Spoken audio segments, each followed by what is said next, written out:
right, I've locked Auntie in the house with a few ropes. I'll take her to the tribe shortly to be punished for what she did.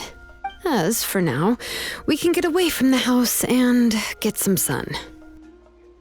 After dealing with all of that, I'm completely out of energy. She's already planned out everything. Shilonen sure doesn't waste time. It's still so scary to imagine.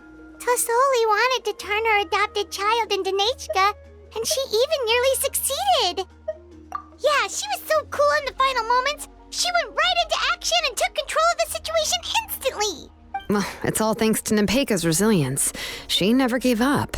If it weren't for her bravely trying to get help, then I wouldn't have noticed Auntie's plan so easily. It was thanks to all of you encouraging me. After all, this was already the last idea I could think of. I tried to get the attention of many others who visited before, but they were all either quickly whisked away by Tlasoli or simply refused to believe me. Even if I told them everything, Tlasoli would just blame my illness to cover it up. All she had to do was start to cry, and then the guest would try to comfort her, but completely forget about me. She would inspect all the letters I sent and any gifts I received. And then, if I didn't comply, she would force me to drink some strange medicine. It would put me to sleep for a few days, and it would be hard for me to remember anything. I would see a lot of weird things while I slept, and the walls around me would start talking. I would be so scared every day. If I wasn't able to get your help this time, I might have just given up. You have us now, Nepeka. If anyone dares to hurt you again, the Traveler and Shilonen will send them flying! Yeah. Sorry, I just can't help it. You are already super brave, and you even managed to call Shilonen for help. Oh, you definitely found the right person. Shilonen isn't the kind of person who gets distracted easily by crying. She pays attention when someone's talking and doesn't miss a beat. And it was because of your help that I was able to pick up on the details. Without you, it would have been extremely difficult for her to communicate that she needed help.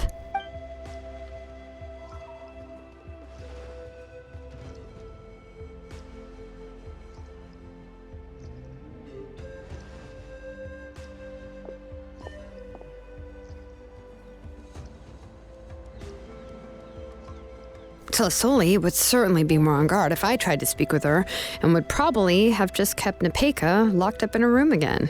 So we had a part to play too! But where did Tlasoli even get the confidence to try this scheme? When Nechka was alive, surely many tribe members would have tried to help her. Was she not scared that someone would realize that Nepeka wasn't Nechka? That's certainly a possibility. The inscription she created would not only collect information related to Nechka's past, but also actively erase people's memories of Nechka. It's similar to graffiti. If you want to paint something new on a wall that has been painted before, then first you must remove the old painting. It's possible that I was also one of her targets, which would explain why she was so willing to let me have the central inscription. Whoa, and you still took it? If it were Paimon, she would have thrown that thing away the first chance she had! Well, you can uncover the truth without taking some risks, right? If I hadn't disassembled the inscription myself, I would have never realized her actual motives. So you suspected her from the very beginning? Oh, no, she's my auntie after all. How could I have seen her as a villain from the start? The most I did was keep the possibility and a corresponding plan in mind, and it was just our luck that the worst-case scenario actually happened. But now that I look back on it, we still managed to rescue a suffering child, even if that wasn't our original intention. Anyway, I think we've just about summarized everything and praised each other enough by now. Everything is finally over, and Nepeka can finally be herself. So, what should I do now, Shilonen? You should do whatever you like, of course. No one's going to lock you up anymore. But I don't know what I can do. Everything I know is about Nechka.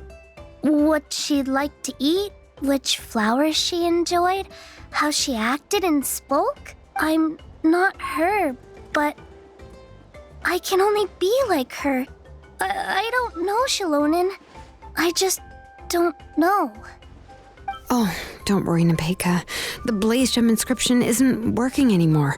No one will force you to be somebody else again. But I no longer remember anything about myself now besides my name.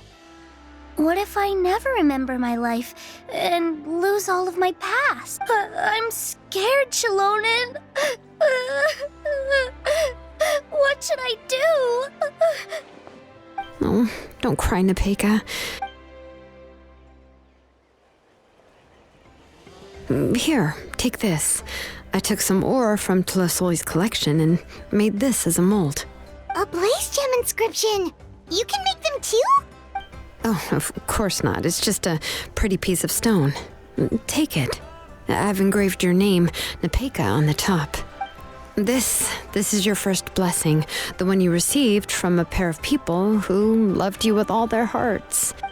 It has always protected you and stood over you. For all of past, present, and future, it's never strayed far. But I don't even remember the names of my parents.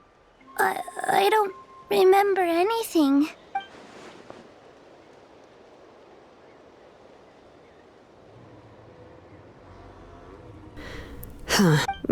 I won't make any big promises and say everything will return to normal. I'm not sure what kind of future you will face. I can only promise that no matter what the future holds, your name will never fade. This is a blessing given to you by a name engraver. You'll continue to grow and mature as a sapling sprouts upward and becomes a healthy tree, or as birds spread their wings to fly high into the sky. Your name is your starting point, as well as your guide. Remember your name and everything you've experienced, and you'll know how to step into your future. I'll do my best. You can do it, Nepeka! Thank you all. Shalonen, Paimon, and Mr. Traveler. If you really can't come up with what to do, don't worry. Just relax and take it easy. We're from the same tribe after all. If nothing else works, I can always go to the elders and look up your history. And until then, you can stay at my workshop. I can handle another mouth to feed.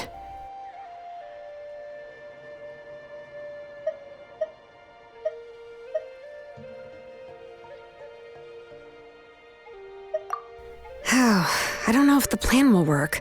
I'm not even sure who I should look for. Well, rather than placing our hopes on a plan that relies so heavily on luck, we should just focus on ourselves. Well, anyway, enough about all that for now. Let me take Tlasoli back to the tribe first. Oh, come with me, Nepeka. Oh, gosh. I nearly forgot that we haven't even had dinner yet. What would you like to eat? Huh? Oh, anything. I'm not picky. Oh, good. Let's go. We have a lot of work to do. We have a very busy future ahead of us.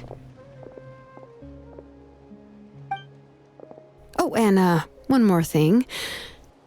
Happy birthday, Nepeka.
you're here.